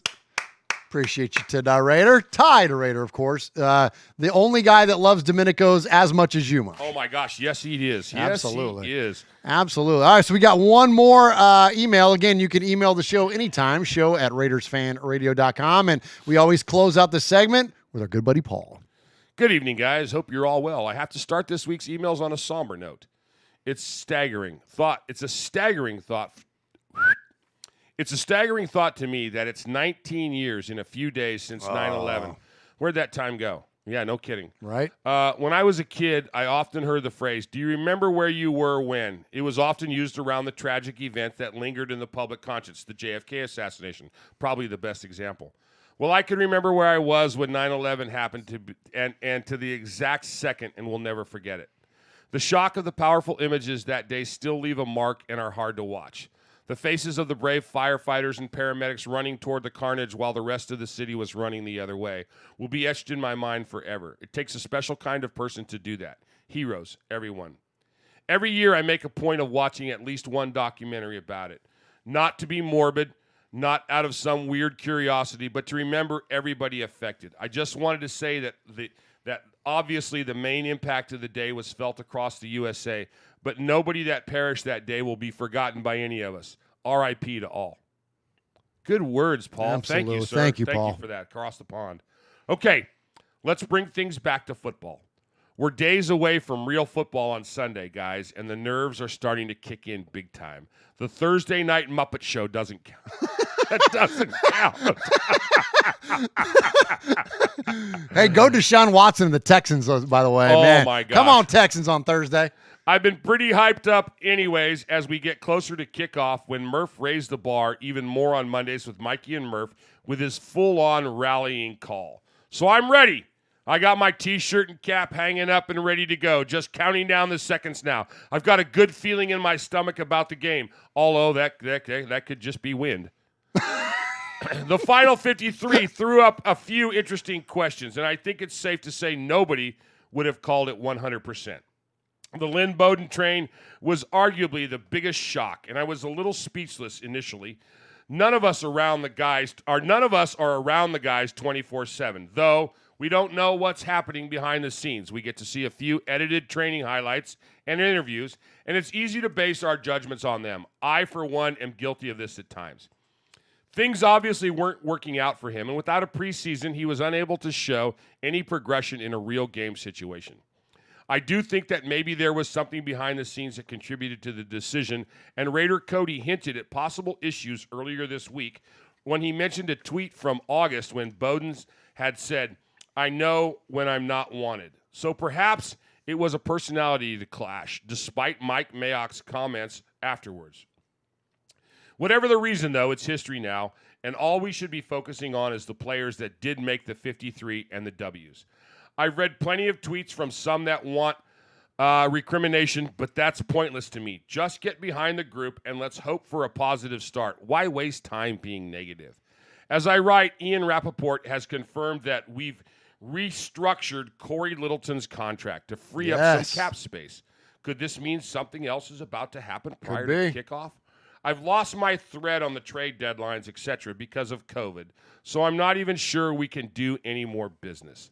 Finally, a shout-out to Tristan and Vinny, who have both been on the show now. It's great to see the young nation representing the next Raider generation, if you will. And before I go, nice. I need to ask you about a rumor I've heard. Is it true that Lynn Bowden Jr. contacted caller Greg from Tennessee to ask him how to cope with being overlooked? It's just a rumor, and I personally don't think you've overlooked him. It's just that time gets really tight, and I know you'll get around to him at some point. Stay safe, Raider family. Stay safe, RFR family. Love you, Raider Nation. His Lordship, Paul Edgerton, Shropshire, Mississippi, Pauly Award winner 2019, Foggy Glasses Award winner 2020, BRT Sizzler scorekeeper, proud made man, five-time winner of the Raiders Fan Radio BRT Sizzler Award. Paul! Paul! Paul! Paul! Paul. Paul. Paul! Paul! Paul! Paul! Paul! Paul! Paul! Paul! Claude! Claude! Claude! Paul. Paul! Paul! Paul! Paul! Paul! Paul, your name Paul? Hello? Paul. Hello? Paul. I met him with Paul. Who? Paul. Paul, yes, Paul. Paul's not here. Hey, Paul. Paul! Hi. I'm Paul. All right, appreciate you, Paul, of course. Mosh and I are playing trash can basketball. All that talk about Michael Jordan on the chat. I know, yeah. We went crazy. We're shooting hoops over here. Appreciate you, Paul. First off, appreciate your kind words about the 9/11 memorial coming up. And yeah, it's I mean, Mosh, I don't even have words. It's one of the most profound moments in my life. And you know, you were. How old were you when the JFK assassination happened that he referenced? I was 5, and it was so you don't remember it. I remember it. I remember it's one of my oldest memories. Do you really? Oh yeah, I remember the funeral. I remember watching. I was home, and I remember watching Oswald get shot live. You know, when Jack Ruby shot him. Wow. In the Dallas basement. I remember we were glued to the TV. I mean, it was nonstop. It was like 9/11 was. I mean, you know, and then of course 9/11 was our next generational thing that you and I had, and I remember calling you and said, "Get to my house right now. Let's count bullets." Yep. You know, because we didn't start know, loading man. weapons. We didn't know. We didn't know who was going to land in Smyrna. You know, I mean, we didn't. Yeah. We didn't, and it was sad, and it was just. But we were for days. We were glued to the TV, and you know. I don't know. It's tough to frame it, isn't it? You know, it's one of those things that you reflect on it annually, and like Paul said, you remember where you were, you remember the context of it, you remember the bravery and the sacrifice of the men and women of the police department and the fire department, and you remember the true heroes that came out of it. You remember, to me, like what our president at the time did, speaking amongst the rubble, you know, the aftermath, walking out and throwing out the first pitch in the World Series at Yankee Stadium. Like you remember like those iconic moments that happened, but just the sheer like devastation of it, and to reflect back to the, it's hard. It's hard to frame it, especially here on a podcast. And I'm sorry that I'm fumbling over my words, but it's not something that frankly we had planned for. And I don't, it's a hard thing to speak on, Mosh. It's you know, I remember where I was. When I saw the second plane hit the South Tower, and you know, in the class and the kids in my class, their faces going white and tears and just people sobbing and just you know, you could have heard a pin drop in a school of, you know, 2,200 kids, and it was just, you know, it was amazing. We had closed circuit TV, and so we were all watching, and it was phenomenal, and all the speculation and all the rumors, and you know, anybody that's been there knows that the first casualty in war is the truth. So we didn't know, and we, you know, to hear about the one that hit the Pentagon and then the one in Pennsylvania and all this stuff, and it was so bad. But, you know, here it is 19 years later, and the kids that I'm teaching weren't even born yet. That's a trip. And it blows my mind. I took a group of kids to New York City 5 years ago, and one of the things that we went to was the 9/11 memorial, and they were all babies. Some of those were just 1 and 2 years old. They had no memory of it. Yeah. And it meant a lot. It was a sobering thing, and it meant a lot to Kathy and my wife, and we were there, and we were like, wow, and it was really heartfelt, and just the stuff they've done a fantastic job there with that. But our kids just kind of, it's not that they were insensitive to it, but it was, kind of going through the motions. It was before their time, and it was, Wow. it would have been like, me going to a World War II memorial when I was, a teenager. Yeah. It wasn't until I was much later when I visited, the Arizona in Pearl Harbor, that I was able to understand it, and the impact. I almost think you have to live a little bit of life to really get a hold of that. We'll have that with COVID. We'll depending on how things play out and how it works out and what the final numbers and the counts are, people will know what they did for those 151 days, Yeah. or whatever. But anyway, I want to say this on Paul's. Okay, please. When Paul talked about football, he talked about getting to the 153 when he got down to the final 53. Yeah. So my job, I cast shows. I direct. I have kids come in and they audition for a piece, and I have many more kids come in and audition for a piece than I can put on stage. Uh-huh. And I oftentimes will put them on stage, or I'll cast extras or supernumeraries or doubles or whatever, to try to get as many kids involved, and I'll ask them to work backstage or whatever if they can't work. But a few years ago, one of the things that I started doing is I put the list up on the wall. Right, we have a casting board, and so I'll put the list up. These are the kids, and I write a nice little thing, thank you for coming out, and these are the kids who are going to be in the show. Okay. And if you have any questions, you can contact me on Monday. And I put that up there. We get out of school at 2:45, and I put it up at 3:00, and then I beat feet out of there, and I get the hell out of there, right? Because I don't want to see him. I don't want to see him whine and cry and blah blah blah. When, and so I learned the hard way, and I came up with a thing that a few years back, when kids will ask me, "Well, how come you didn't cast me?" And I say, "Okay. Who do you want to be? Who do you want to be? You want to be the lead? Are you better than that person? Oh. Can you sing and dance? Can you act better than that person? Are you better than that person? Well, maybe not the lead. Okay, then the next one down. Are you better than them? Who do you want me to cut?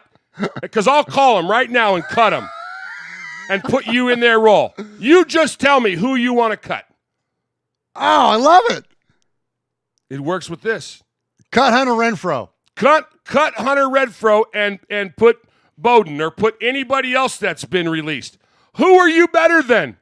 Oh, gosh, Mosh. Right? I mean, that's solid, man. Love it. It's the truth, because John Gruden and Mayock have the final say-so, and these are the best 53 that we had to choose from. We may not like the decisions.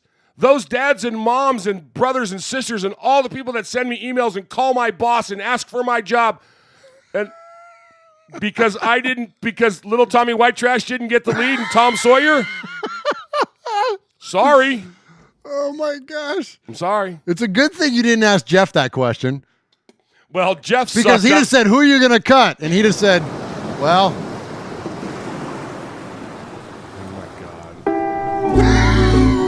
All right.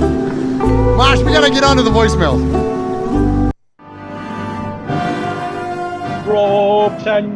Britannia rules the waves. This is Keith Smith, the Crusader Raider, calling you from London, England. And you're listening to Raider Fan Radio. And we're in Murph's Cave, and I tell you, this is the only place you need to be. Go Raiders!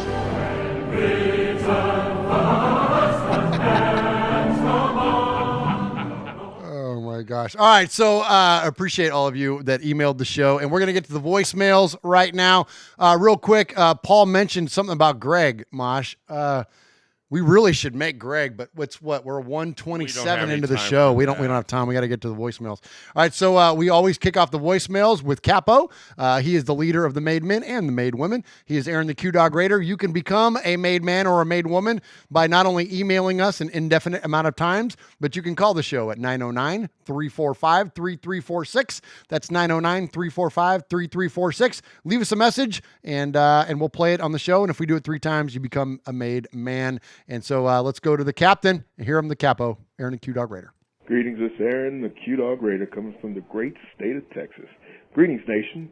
You know, Sunday in typical NFL fashion, our beloved Raiders open up the season once again in the Eastern time zone, traveling 2,209 miles to Charlotte to open up for the early slot. How else should the Raiders start 2020?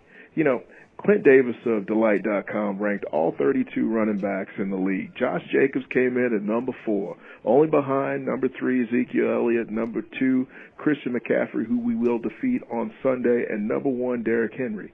Not too bad for a sophomore. You know, congratulations to Devontae Booker for making the 53. Didn't want this guy, didn't believe in this guy, but he came in shape, learned the roster, and yes, he could pass block. And congratulations to him for persevering. Now, I want to take a little special time to congratulate defensive end Kendall Vickers for making the final roster as well. You know, this was unexpected. After all, he does come from the University of Tennessee, and having watched Tennessee play Kentucky so much since I'm a Kentucky honk, I've learned to appreciate talent from all over the SEC. You know, he joins a stacked but young defensive line that features, yes, Arden Key as an edge and the mystifying yet well-reported camp from Baby Clellan. But we'll see how this all pans out. I mean, this guy, he spent last year in the CFL with Edmonton, and he had pedestrian numbers. I mean, he came into the league having been drafted by the Steelers, spent a little time on their practice squad before signing with, you know, the Titans, but, you know, he's made the most of his effort with the Raiders, so congratulations to him. The hit list, obviously and belated, Lynn Bowden Jr., wide receiver, antagonist Aqib Talib of Snatch That Chain fame, and, of course, emeritus Mike Ditka. And remember, as a leader, everything rises and falls on leadership. Hold leadership accountable. Rue. All right, good stuff there from Aaron, the Q-Dog Raider. Hey, Mojo in the chat, man. Mojo was serving our great country in the world's greatest Navy at the time of 9/11 and talked about going into action immediately following there. So I want to appreciate him and much respect to Mojo. I appreciate Capo. Appreciate the voicemail as always. And we're going to keep moving through these quick tonight. We're going to get to our next. We're going to get to our buddy Ruben in Vegas. What's going on, guys? Ruben in Vegas checking in. Season coming up Sunday at Carolina, 10 a.m. Pacific. Excited, got the playlist ready. But just caught the latest episode, you guys, and it's good to see Theo Mosh back. You know, the show ain't the same without him. You know, I know everything's going on with the pandemic and life and whatnot, but it's good to see him back. Anyways, like I said, kickoff at Carolina. You know, see what's up. It's weird, man. With all this going on, it's weird. You know, I'm pumped up. I'm not. No preseason or season, you know, whatnot. Let's see what we got, man. You know, let's shock the world, guys. You know, win, lose, or tie. Raiders till I die. Ruben in Vegas, out. All right, good stuff there from Ruben in Vegas. Look forward to catching up with Ruben, hopefully in a couple of weeks, Mosh, when me and Max, my boo, Max, we're going to be out there for the home opener. And, yeah, I don't know where we're going to be because COVID. So, I mean, who knows where we're going to watch the game and all that good stuff. But if you want to follow us, you can join the RFR. Wait, let me get this right. It's the Murph's Fan Cave RFR Meetups Facebook group that was started by our buddy Kevin the Raider Nerd. And Kevin's going to be out in Vegas the same time we are for his 50th birthday. Oh, right on. And so we're going to just kind of stay in touch through that Facebook group to kind of link up. Because again, because like normally, Mosh, I was talking about this last week when you weren't here, like, or before you got here anyways, that normally we would have like a place. We would have like a thing set up or a tailgate or like a whatever where we would post up for it. But because of COVID, we don't know where we're going to be. So there's nothing like official from us. So we're going to kind of end up where we are. And if you want to come meet up with us, please do. We would love to meet you in person. And you'll post on that. You'll post on that group where you're going to be and what time you'll be there. Absolutely. And where everybody can you know, buy drinks. Absolutely. And we probably won't know until like day of or day before. So we'll be there on Sunday.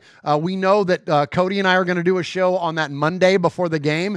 We're going to do that at Stage Door Casino. We don't know if Stage Door is going to be open because a lot of the bars still haven't opened up yet. Right. If they're open, then please come join us there for that show. That will be on Cody's channel. If Stage Door is still closed, we're still going to do the show from Stage Door, and you'll just have to watch it from afar. But either way, follow that Facebook group and then meet up with us on Monday night. And will there be a link on the Facebook site?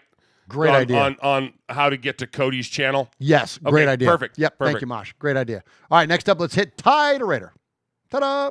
Yo, what's up, Murph, Swaggy, and Uncle Mosh? This is Ty Raider.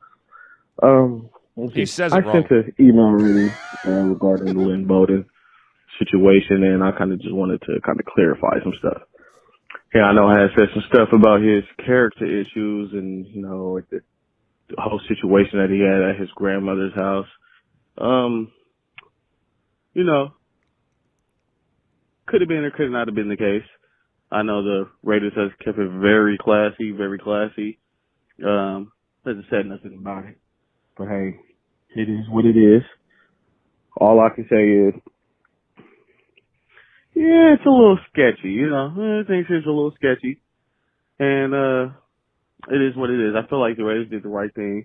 They're trying to make sure they keep free agents coming that wants to come there, knowing that they're not going to leak any business, anything like that.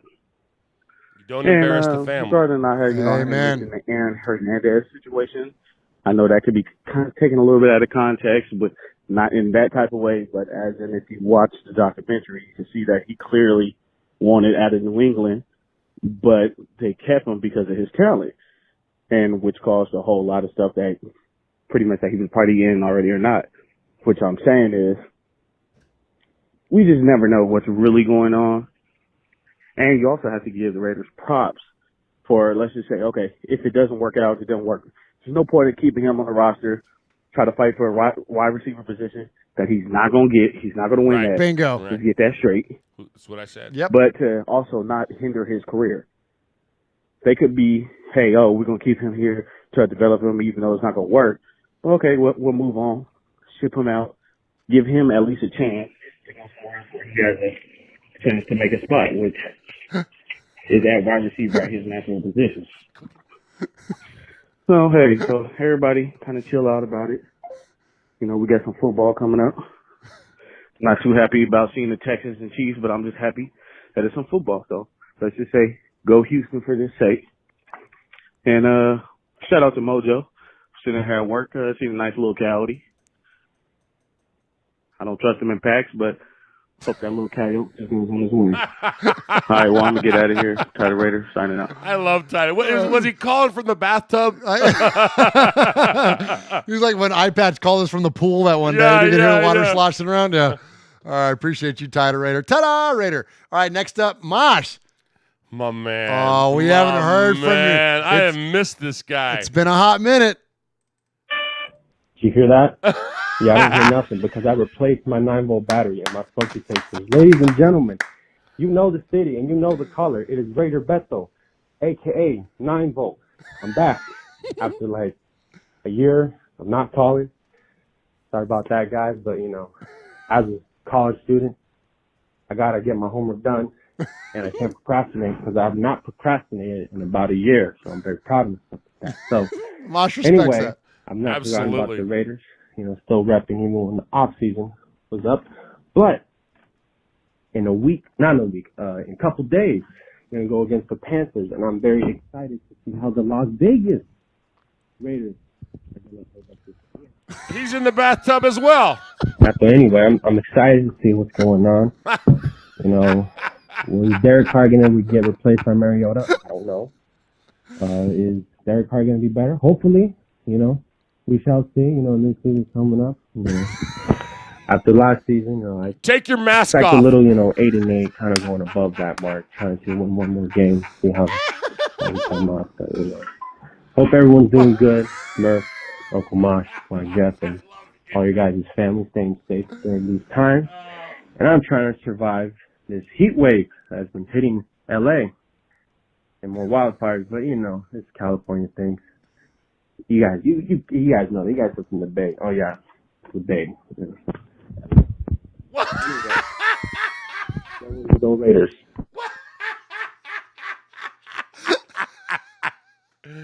Oh my gosh, 9 volts. To say he hadn't called in a year, he's a little out of sync. Oh my gosh, is that so funny? He is the best. Oh my gosh, Swaggo was listening to voicemails when I was putting them together, and he goes, "What? He took the batteries out of his phone to put it in the smoke detector?"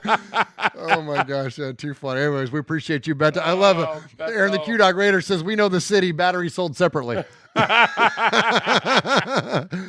All right, good stuff there from Beto. We appreciate you, man. Good to hear from you, man. Yes, keep doing your homework, but definitely keep calling the show too, man, because you're one of our favorites, man. We love to hear from you. All right, next up, let's hear from our buddy, Houston Raider Steve. Murph, Mosh, Swag Jeff, Houston Raider Steve, the historian.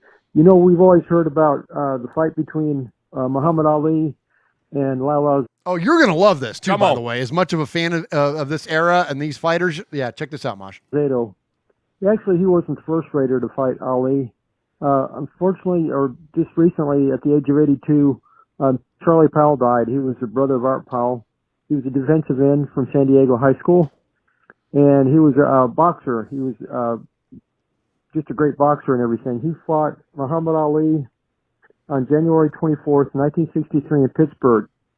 That was 2 fights before Cassius Clay beat Sonny Liston for the title. I believe Sonny lost the title to Ali in Miami.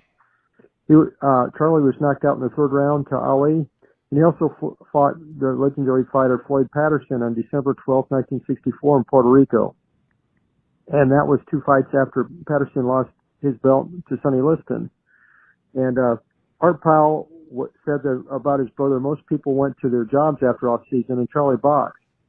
And Charlie played for the Raiders in 1960 and 1961. He also played before that for the 49ers. So there's been 2 Raiders that have fought Muhammad Ali for the title. How many teams can say that? That's part of the Raider Historian Vault from Raider Historian Steve. Have a great day. I'm so excited. The future's so bright. Got to wear shades. Go Raiders! How cool is that, Mosh? Very cool. Yeah, I didn't know that. Of course, I knew about the Alzado fight. Right. That's way famous, right? But that was later in Ali's career, right? Yeah, much later, and it was, I believe it was at Mile High Stadium, wasn't it? It wasn't outdoors. Oh, was it? Yeah, well, it was outdoors for sure. I remember that. I think it was at Mile High Stadium. No kidding. Yeah, so it was Charlie Powell, because not Art Powell, but Charlie Powell. Right, Charlie Powell. Yeah, so really cool stuff there. That's great. Yeah, great stuff there from the historian from Houston Raider Steve. Appreciate you. All right, Mosh, here's another one. We haven't heard from him in a while. It must be football season. This is cool. Let's hear from our buddy Monster Mash Ken. Hey, yo, it's Monster Mash Ken. Mate, man, it's been a long time. Been a minute. Got to say what's up to Mosh and Murph, Swag, and of course you, little Murph, my idol. Anyway, listen, I just wanted to say congratulations on the show. You guys just continuously put out great content for so many years, and I always looked up to all of you guys, just setting the bar so high for us wannabe content creators.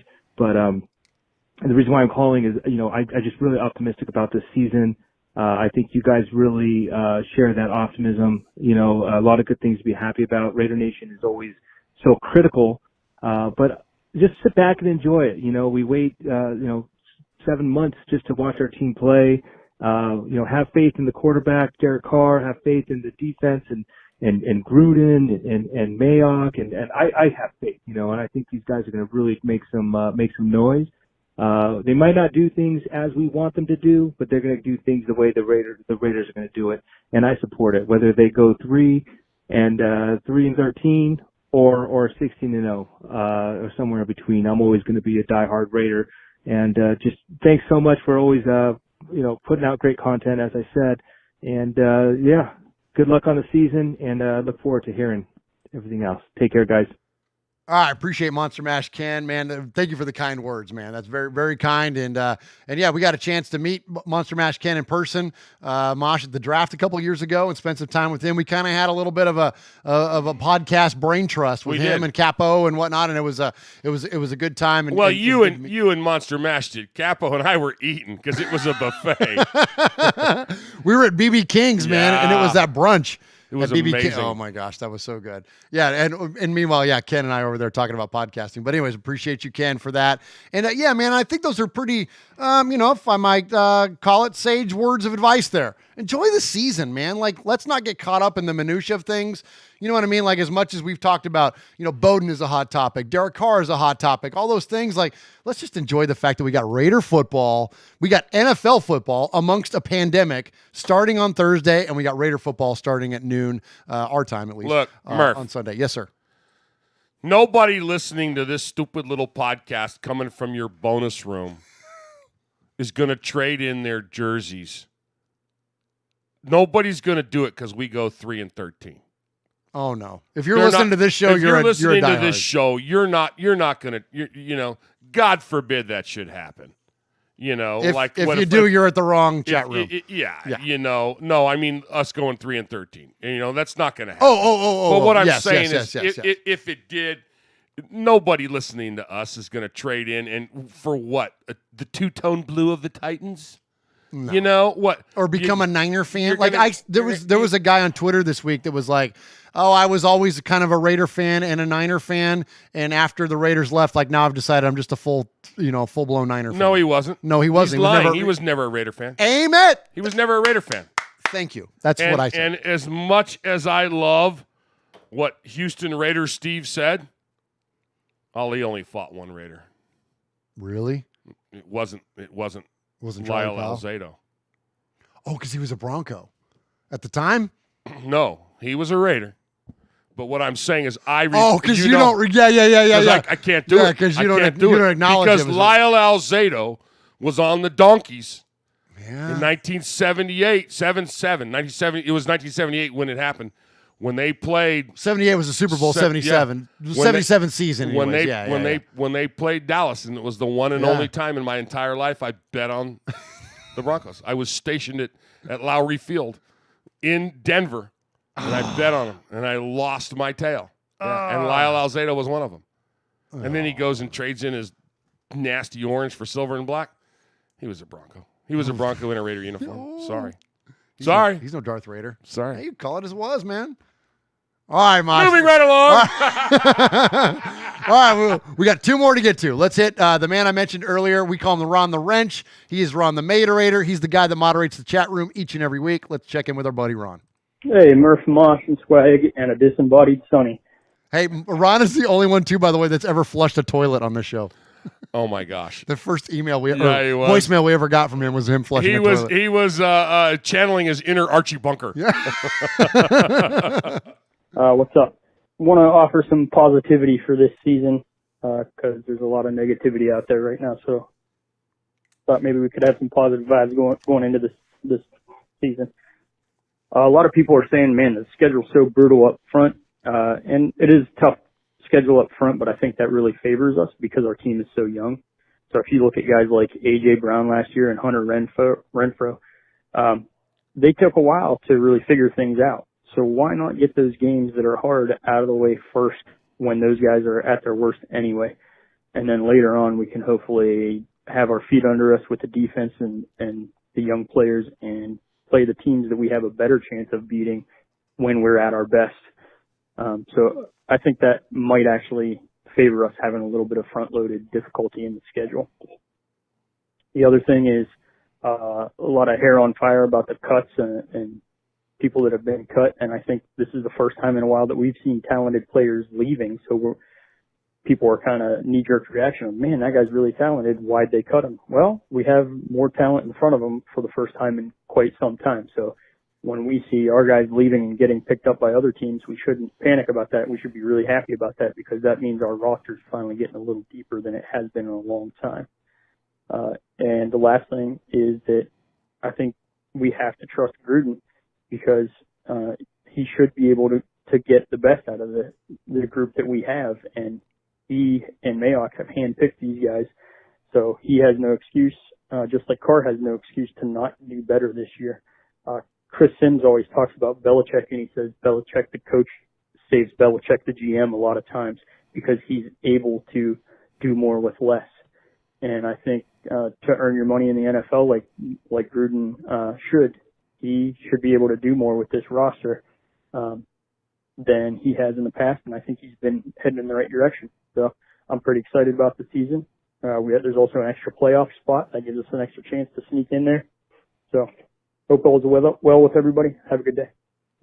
Right on, Ron. Appreciate you, my friend. And I love his point that there's a lot more talent on this team, Mosh. We got a lot more depth than we've had. Like, we had to depend on guys like Demarius Randall. We had to depend on guys that were, let go on short notice. Previously, we had to depend on them to be starters, where now we have enough depth. We don't have to. Right. And it's like Jeff Murphy said, it's you finally are taking the field with the weapons that you want. Oh. And not the ones you have to. Not the ones you have to have, but the weapons that you want to have. Good call. Now I paraphrased what he said, but that's the truth. Yeah, good stuff. What more could Carr want? Right? Absolutely. And defensively as well. What better? And that's why, and it's funny, we hadn't talked about him tonight, but as much as I've been as much as I pointed out opportunities for Derek, there are opportunities for Paul Gunther, our defensive coordinator, as well. I think that he will equally be on the hot seat. Yep. And there's a reason a guy like Rod Marinelli is brought in to be your defensive line coach, because he's, an established, defensive coordinator in the past, has the bona fides and can step right in. All right, let's get one more Mosh, then we'll get out of here. Let's hit her from our buddy Sugar Shane. Hey, Murph. Hey, Uncle Mosh. Hey, Swag Jeff. This is Sugar Shane calling from the great state of Texas, and I got a little poem / Halloween Raiders hype. So here it goes. The autumn wind is vastly approaching, with ghouls and goblins and condors named Max Crosby. With impending doom, Henry Ruggs makes the touchdown stretch to put safety and cornerbacks in their coffins to rest. Derek Carr with a tight spiral to clutch the game, to give the rest of the 31 teams of the NFL something to be scared of and run away. With fear and debauchery as safeties will do, Jonathan Abram and Eric Harris are there to say, boo! As the festivities are here to be celebrated, here comes Mohurst to sack a quarterback and haul them off to their final resting. As the candy is being refilled for all the kiddies, Darren Waller is there to snatch and grab everything to make sure his appetite is filling. Nightmares are afoot because Gruden said so, and P.J. Hall couldn't take it, and he just shook. Mayock is here to check our candy so we may have another delicious Super Bowl and hold our heads proudly. Raider Nation, when the autumn wind is here and silver and black is in our blood, the dawn of a new era. Write this book. Thank you, guys. I appreciate you guys going through my whole silliness of tonight. So I gotta get off before Google Voice cuts me off. It'll take 3 minutes, 2 minutes, 2.5 minutes, whatever you got. What have you. Raider Nation, I love you guys. Out. Good job, Sugar Shane. Awesome job. All right, Mosh. Man, oh, man, what a night. We started off with one or both or all the Amanguses. It doesn't matter. Tider Raider came in there with a book, and we finished it off with Paul's wonderful tribute to 9/11 and a little bit about the one and only Raiders. And then Ruben in Vegas, right after the capo, said, hey, thanks for the salutations. He talked a little bit about the Carolina game. Lynn Bowden was the topic of conversation from Tider Raider, who followed up about basically that the Raiders were a class act in their response. Even though he called from the bathtub, it was a good call, and followed it up with Beto. It's been a minute. Hey, Beto, I got a word for you. It's a PSA, bruh. You got to change the battery again this October. Remember, spring forward, fall back. It's coming up again every 6 months. All right. Houston Raiders Steve talking about Ali, talking about the greatest, okay? Fighting 2 Oakland Raiders, okay? Yeah. That's pretty amazing. That's pretty cool. Yeah. Monster Mash Ken, hang in there, Raider Nation. Win, lose, or die. Raider till you die. Ron the Mater Raider, we need to trust the powers that be. He was basically saying, come on, guys. These guys are in these positions for a reason. All right? And then Sugar Shane. Pops in there with a poem. It was poetry. That's our first poetry here on Raiders Poetry Corner. And it won him a Sizzler Award. Sizzler. Sizzler. Sizzler. Sizzler. Sizzler. Sizzler. Sizzler.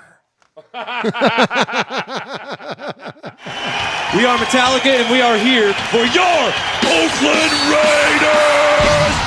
You know why we out here, and we ain't playing around today. From The Walking Dead to errant Jedi Knights, Raiders fans are a rogues gallery.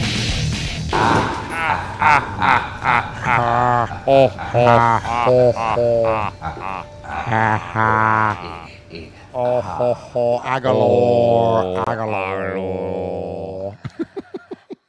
God, we're stupid. We're stupid. Thank you. People listen to us. What's wrong with you people? They're in a global pandemic. I know, right? You guys have nothing else to do. They can only watch so many Andy Griffith reruns. That's it. You know? And Cody's not on tonight, so you check us out. Yeah. Thanks for slumming it over here in the fan cave. You know what I mean? Appreciate all of you joining us here tonight and for this episode of Raiders Fan Radio. We love y'all so much. Appreciate the chat. Of course, Mojo is in there. Raider-born Rico is in there. Jesse Perkins is in there. Good to see you again, Jesse. Ron the Mater Raider, Pete M, Lee B, Big Easy, Raider Tommy, Kill Yedas, Tyrone Graves, May Spitfire. Man, so many folks in the chat tonight. You can join the chat, the best chat in Raider Nation, each and every week on Wednesday night at Murph's. Oh, messed that one up. YouTube.com/Murph's Fan Cave. We appreciate all of you each and every week. And Uncle Mosh, take us home. Man, thank you guys. We appreciate y'all being here. Keep Swaggy J and his little girl in your thoughts and prayers. We appreciate that. So, I just got to say this. Thanks for everybody. We appreciate y'all tuning in. This is your old Uncle Mosh from Murph, my little nephew over there. And you've been listening to Raiders Fan Radio, where we take a lighter side journey into the dark side. What happens in Vegas started in Oakland. Good night, everybody. God bless.